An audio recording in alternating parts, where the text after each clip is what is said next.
Hello folks, so you're welcome once again to my channel, and today I want to quickly take you through what my mentor has been preaching and teaching these years. So if you are new to this channel, kindly subscribe, like the video, and then leave your comment. If you have any question, you can leave it in the comment section below. So today we are going to look at what my mentor has been preaching: smart money concept.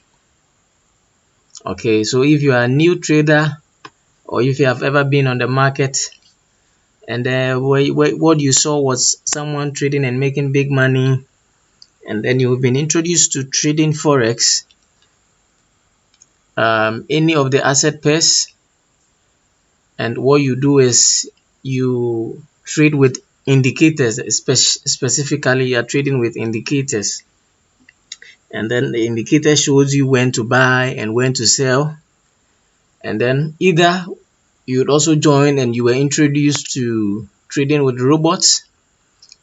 You set the robot up and then it buys and sells as and when the robot is supposed to, or how it has been programmed.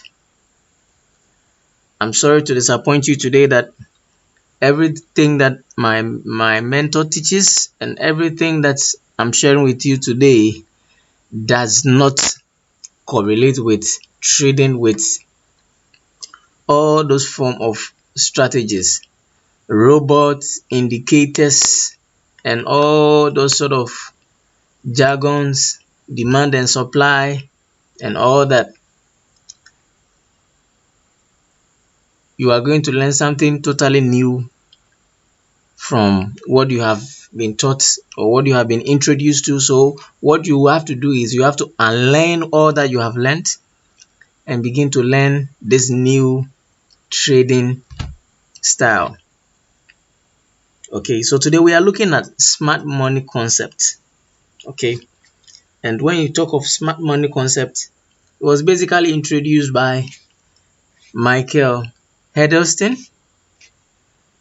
and his concept has become very popular of late, and a lot of people are gleaning from his concept. To learn and understand Michael's concept, it is not so easy. Okay, it is not a bread and butter setup. It is not an easy thing to grasp or to understand, but if you give yourself time and dedication, I know that you would equally understand. I wouldn't say that if you should be someone who has a finance background. No, you can be anybody who has any sort of background in any sphere of life. But if you give yourself time and dedication, I know that you're also going to understand his concept and his theory. So, smart money concept. Back then, people were trading with all kind of concept, but Michael, after his many years and experience on the market, introduced trading with smart money. But to understand the concept fully, what you have to first of all understand are a few terminologies that you need to understand. So some of the terminologies, it will be a full video. So what I would like to do now is, if you are here, maybe this will be a beginning ground for you.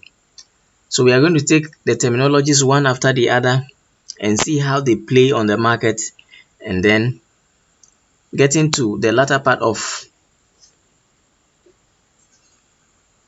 understanding all the terminologies. We will sum it all and know how to best combine them and execute trades.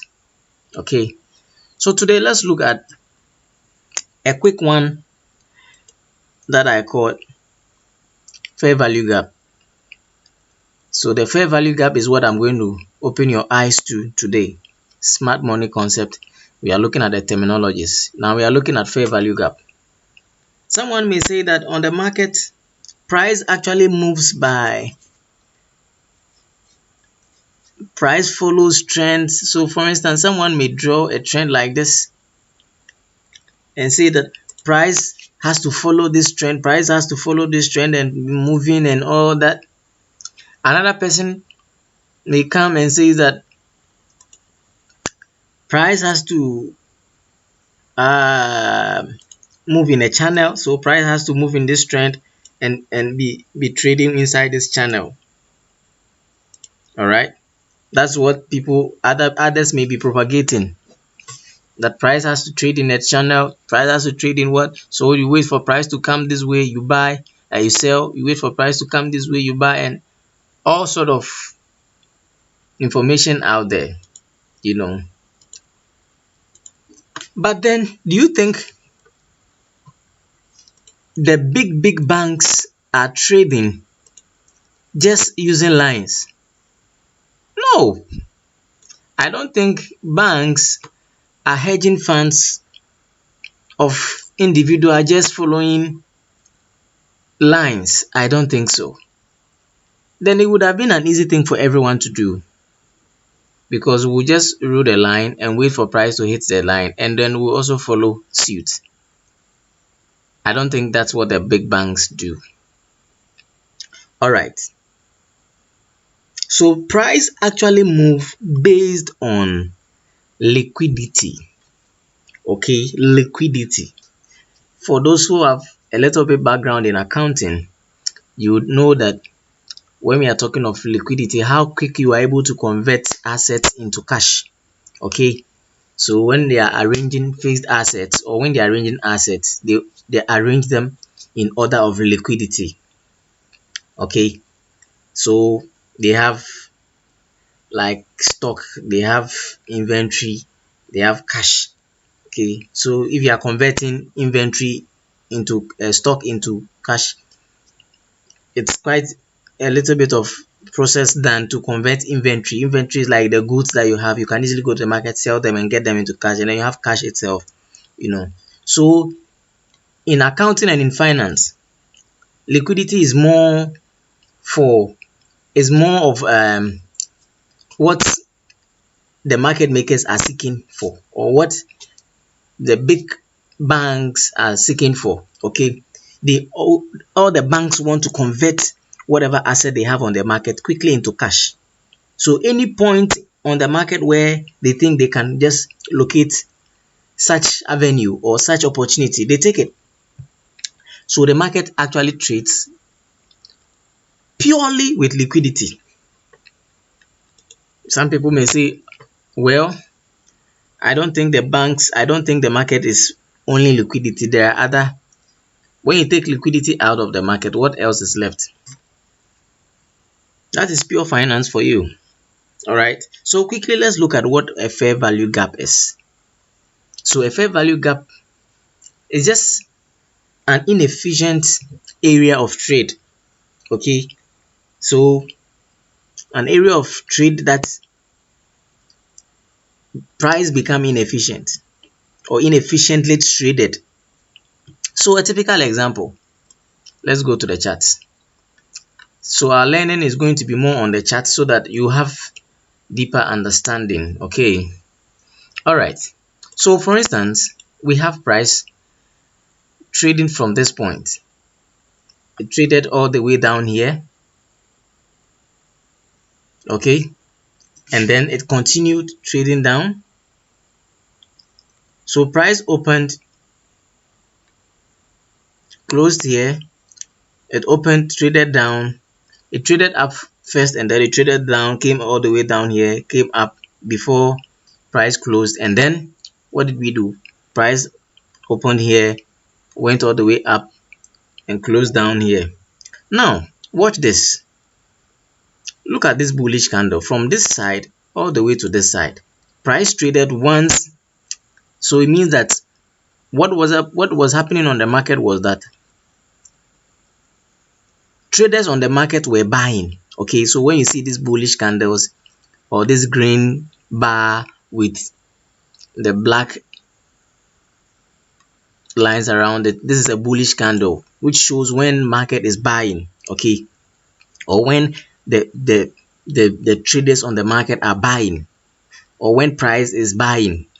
Okay, so price traded up all this way, showing that the market makers are buying or price is buying. And then what happened? You notice that from this candle here, it traded all the way and left a price point here. It means that price had already traded up here. So all this side, price had to fulfill it again. So price traded and filled in again and left this from this point all the way up here opened. And what happened? Price opened and then also traded back into. So on the market, as I told you that we are looking for liquidity where we can convert our asset quickly into cash. So what it means is that there must be someone selling and someone buying. It's a normal principle that is taught everywhere. When you go to the market, you will find someone selling, then you go and buy, give the person your cash and take your goods. Is it easy to understand? Good. So on the market, on this forex market as well, price must equally buy and sell at the same time. So we must have buyers and have sellers at the same time. So you notice that whenever we have a point where price trades up all the way, we have price trading back down again. You see, and closing in on the previous point where price also traded up. So we don't have just one single movement. We have single movement and then we have another downward movement. Closing in on all the part of this side means that here there was buying, but there has been some equal amount of selling in here. So there's buying all the way up here. There has been selling all the way down here, meeting this part of selling also all the way down here. So it means that this particular price point is efficient because there has been equal buying, there has been equal selling. So any point in price where there is only either buying or selling, we say the price is inefficient. So a typical example is this price point here. A typical example is this price point here. So from this point all the way down to this point. So you notice. So notice from this particular price point, okay, from where this candle traded, price traded and ended this side, and then price continued all the way up here. When price traded and then it traded down and closed, price traded up just a little bit into this side and then continued down. Okay, so price continuing down and didn't close in on this area. It means that there's an inefficient area here which price hasn't traded into. There was only selling, but there hasn't been equal amount of buying. So now what must price do? Price necessarily has to trade back into that area and then close in on that inefficient area and make it efficient. Anytime we say something is inefficient, it means that it is not fully traded to, or it is not fully satisfactory. Okay, in a general term, something that is inefficient, it is not up to standard, or is not adequate, so now price has to adequately trade back into this area and closing. So you notice that after price traded down, what happened? Price had to trade back up and closing on that area. So it means that in as much as there was equal amount of buying here and selling here, now there has been equal amount of buying. Okay, so now we know that price has efficiently been traded into this area. So that inefficiency that we usually have is what we call the fair value gap. So let me extend it a little bit. So you notice that price had to trade back into this area which price was inefficient. So the candle just before it and the candle after it, they've left an opening. When the candle right before it and the candle after leaves an opening in the candle or in the price point that was formed, we call it fair value gap. So this is a typical example. This is a first example. There are many. Now you can even close your eyes and begin to identify them. Let me identify another one. Now there was another fair value gap in here all the way to this. So you'll notice it's from this particular candle here, the low, and then this particular candle, the high. They left an opening in the middle here, so price had to necessarily trade back into it. Okay, so the next candle that opened price traded back into that inefficient area. All right, so now let's look down. There are more others when we look back, but let's look forward. Okay, so can you identify the next one quickly? It's so easy. Now from this point to this, the candle before and the candle after, they are low and they are high. They left an opening that price didn't fill, so price had to necessarily go back in there and fill it. You could see that with these areas, price had already traded back and forth, back and forth. So the areas in here are already filled. So here we don't have any fair value gap in here. Now let's look at another one. Quickly, we can find another beautiful fair value gap here, all the way down into this area. You notice the high, the low here, and then the high on the next candle. In between this candle, price didn't fully, this is a separate group of candles, and we are looking at this, the high before and then after.